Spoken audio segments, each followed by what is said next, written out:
Hi, welcome to another Affinity photo tutorial. Today we're going to be creating this elegant soft shadow effect. So let's go ahead and get started. Let's open up a new document and we'll make it 1920 by 1080. And the very first thing we need to do is create our gradient background that mimics the light source that we're going to be using for the shadows. So let's come down here and add a pixel layer, blank pixel layer. Come over to Gradient Tool. We'll start up in the top left-hand corner. Drag down to the bottom right. Let's change this bottom right color from black to about a middle gray. And let's change that top left-hand corner to a almost all the way to white, but still gray. All right, so there's our gradient. Next thing we want to do is add a little bit of noise to this because we have a little bit of banding going on here. So I'm going to go to Filter, Noise, Add Noise. Got this set at about 10%. I think that'll work. We'll apply that.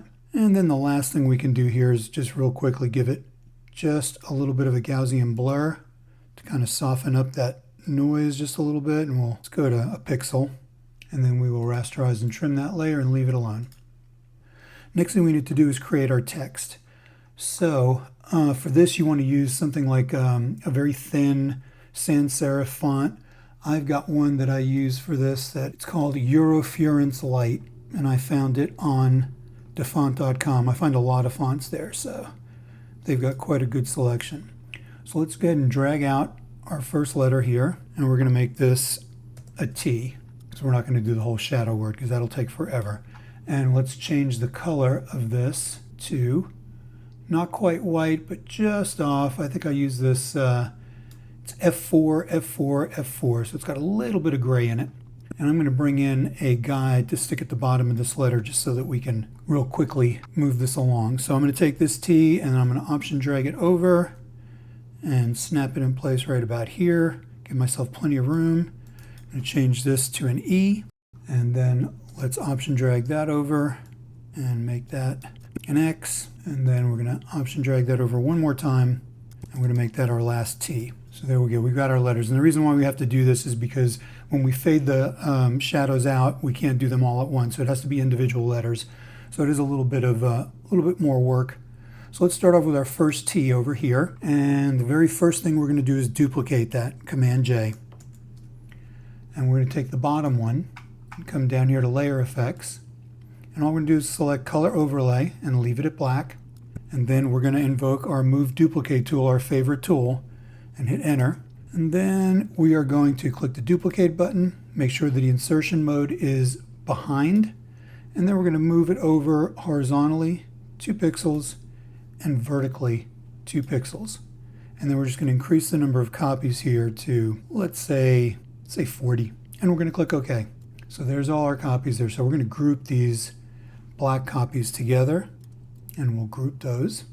And then to save the system, we will right-click and rasterize and trim those.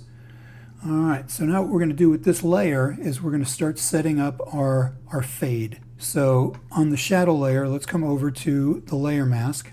Make sure we're painting in black and white. We're going to come to our gradient tool. And we're going to start up here, upper outer corner. We're going to drag across till we get just about to the bottom of the E here. And then we're going to take the midline here and drag it up till we kind of get what we want. And if it's a little sharp right now, that's okay. While we have this here, I'm going to bring another guide down so we know where we started, and another guide down here to see where we ended our layer mask. So we've got our T done. So now we're going to come over to the E. Same thing, Command J to copy. Come to the bottom layer, go to Layer Effects, add a color overlay, leave it at black. Invoke the Move tool, Enter. We're going to go with 2 pixels and 2 pixels vertical and horizontal. Make sure duplicate is selected. Make sure insertion mode is behind. And then we're going to bump our number of copies up to 40 again. Click OK. Group all these together. Rasterize and trim those. And then come back down to the layer mask. Grab our gradient tool.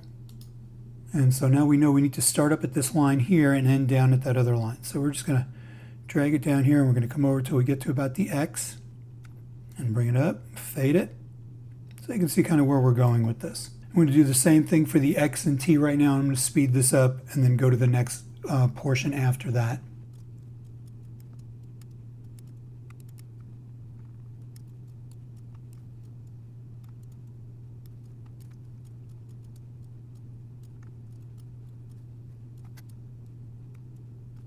Okay, now that we've got all that done, let's go ahead and hide our guides.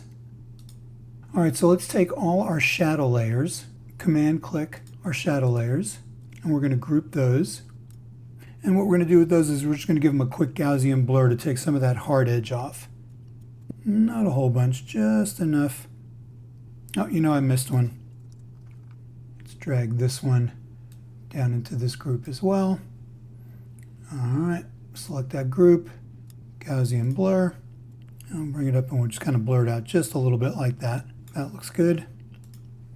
And then what we can do as well is we can take the text layers, the actual letters, and we're going to group those. And we're going to add a layer mask to those as well. Get our gradient tool out here.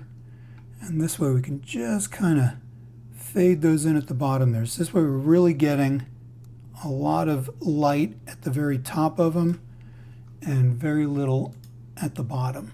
And so there you go. I mean, it's a very simple effect. It does have a cool look. You know, like right now on the X here, I probably could have done a better job on the fade, on the shadow. But again, I was just showing you the technique. So if you like this, please give it a like or think about subscribing to the channel if you want to see more tutorials like this. And until next time, peace. Talk to you later. Bye.